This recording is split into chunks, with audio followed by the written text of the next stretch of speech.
ماشاء اللہ بہت ہی مدلل بیان ہے آپ کا یہ، اور بڑے اچھے انداز سے آپ نے اس مسئلے کو سمجھایا ہے۔ اس میں سے ایک جو مثال آپ نے دی ہے نا وہ مجھے بہت اچھی لگی، مزید یعنی اس پر میں تھوڑا سا کچھ کہوں گا۔ جس طرح یہ جنتی دروازہ یہاں انہوں نے بنایا ہوا ہے، تو یہ تو قبر تو کوئی نہیں ہے، نہ ہی اس کسی وہ یعنی جاندار چیز بھی نہیں ہے، یہ صرف دروازہ ہے یعنی۔ اور پھر میں بیچ میں دو دروازوں کو اور بھی لے آتا ہوں، یہ جو سونے کے دروازے ہیں، ان سونے کے دروازوں کو بھی اور اس جنتی دروازے کو بھی جہنم کی آگ کے اندر پھینکا جائے گا ان مشرکوں کی آنکھوں کے سامنے۔ اب بتائیے اس وقت ان مشرکوں کے اوپر کیا گزرے گی کہ ہم تو اس کو جنتی دروازہ کہہ رہے تھے اور یہ تو جہنم میں ڈال دیا گیا، تو یہ تو جہنمی دروازہ ہوا۔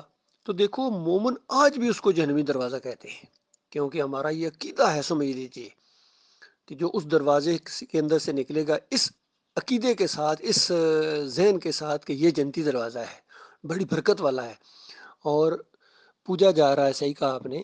بتائیے آج اگر کوئی بندہ جا کے اس دروازے کے اوپر جا کے جوتا مارے تو کیا اس کو وہ گستاخ اولیاء نہیں کہیں گے؟ گستاخ ہے، حالانکہ کوئی انسان کو نہیں ہے، بے جان چیز ہے، لکڑی کا یا جو بھی اس چیز کا بنا ہو، اس کے اوپر جا کے تھوک دے تو کیا وہ اس کو گستاخ نہیں سمجھیں گے؟ کیونکہ اس دروازے کو مقدس سمجھتے ہیں، اس کے ساتھ عقیدت ہے، اس کو پوجا جا رہا ہے، وہ شرک کی علامت ہے وہ دروازہ۔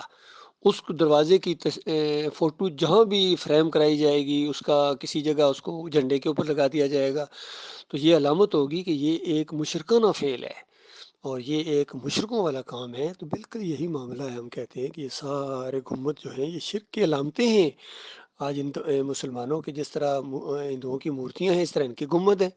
ڈاکٹر صاحب تو ایک ایک چیز کا موازنہ کیا کرتے تھے کہ جس طرح وہ وہاں کے ڈنڈوت کرتا ہے یہ سجدہ تعظیمی کرتے ہیں۔ بتاؤ کبھی کسی نے جا کے کسی کچی قبر کے سامنے سجدہ تعظیمی کیا ہے؟ جب تک اس کو پکا نہیں کیا جائے گا، اس کے اوپر گنبد نہیں لگے گا، جب تب تک سجدہ تعظیمی نہیں ہو سکتا ہے۔ تو اس کے اوپر رنگ و روغن کرنا، یہ ساری چیزیں کرنا، یہ مشرکانہ چیزیں ہیں۔ باقی یہ مومن چیزیں سمجھ سکتے ہیں، یہ مشرک نہیں سمجھ سکتے ہیں۔ یہ جو جتنے علامہ ہیں، مولوی کے بس کی بات نہیں کہ وہ دائی بنے۔ اور چاہے آپ ہاتھ میں اونٹ کی دم پکڑا دیں، وہ کہے گا نہیں، تو آپ نے تو ہاتھ میں نے اس دن یقین کرو اس کے منہ میں اونٹ کی دم ڈال دی، لیکن منہ کے اندر اس کو چوس چوس کے بھی کہہ رہا تھا کہ نہیں ہے نہیں ہے نہیں ہے۔